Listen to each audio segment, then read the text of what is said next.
Hi, Peter. How are you doing? Hello. Good to be on the broadcast again. All right. Well, thank you for joining us, and I'm glad to see you guys pick up a win. I know that you guys have not had the first week that you probably imagined, but maybe you can walk me a little bit through what went on with the team and, the hurdles that you guys were overcoming.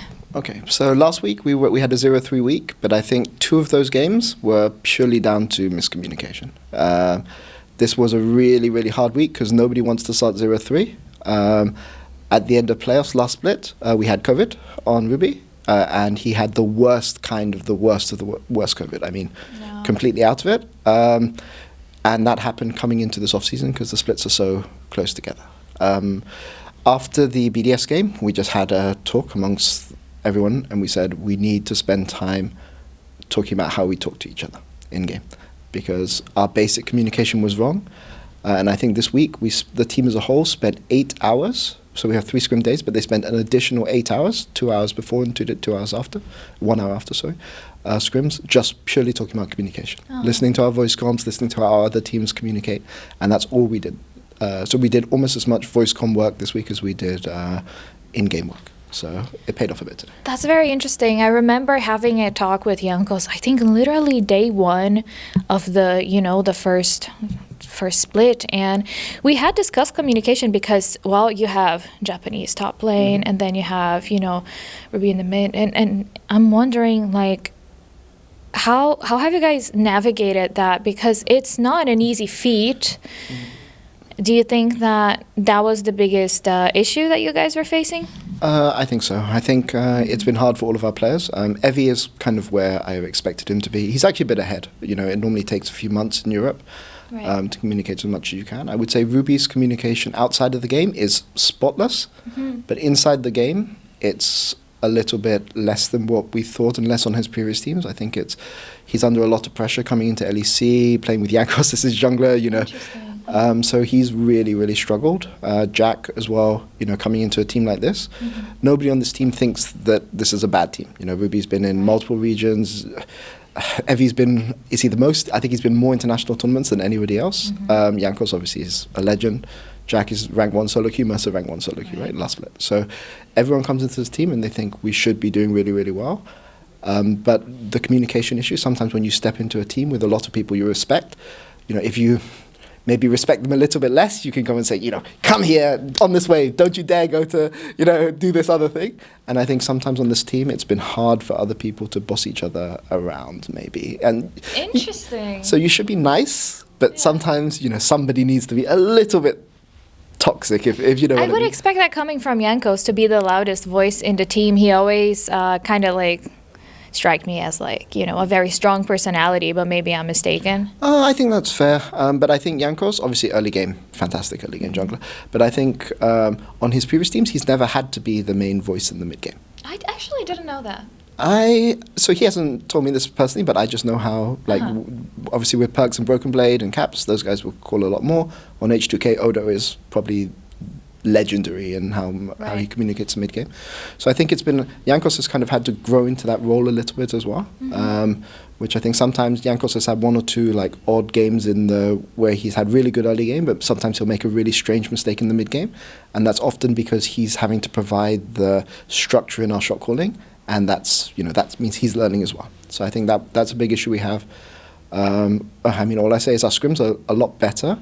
But maybe when these communication issues get improved, things should improve. As a perfect example, we had a game today on the 3rd Drake where Jankos was shot calling something and then got caught before the 3rd Drake because he was maybe making a call that on another team somebody else would be making. I see. So I would give that as an example, for instance. That's interesting. And I know that right now a lot of the teams are kind of, I won't say picking up the slack because I don't think anyone in the LEC is ever slacking, but I just use it as a term, as in there are a lot of champions that you should probably be able to play because a lot of teams are taking steps and now succeeding at playing multiple champions.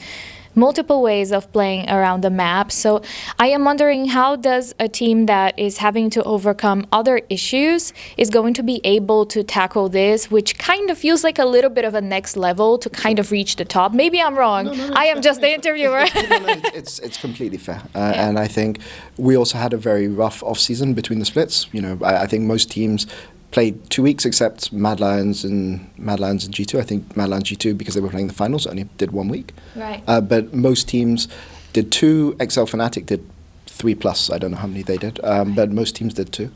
And we didn't get 2 weeks practice. We got 5 days practice, maybe 4 days. Yeah.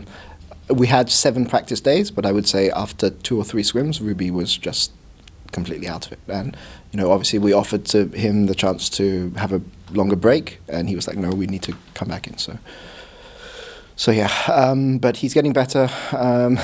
You know, last week obviously Jankos had flu on stage. Right. And I think everyone saw that he was cosplaying the Heretics logo.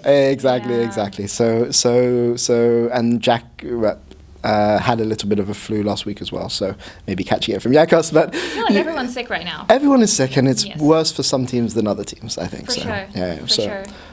So that's what I would say today. But yeah, we've done a lot of things in this off season.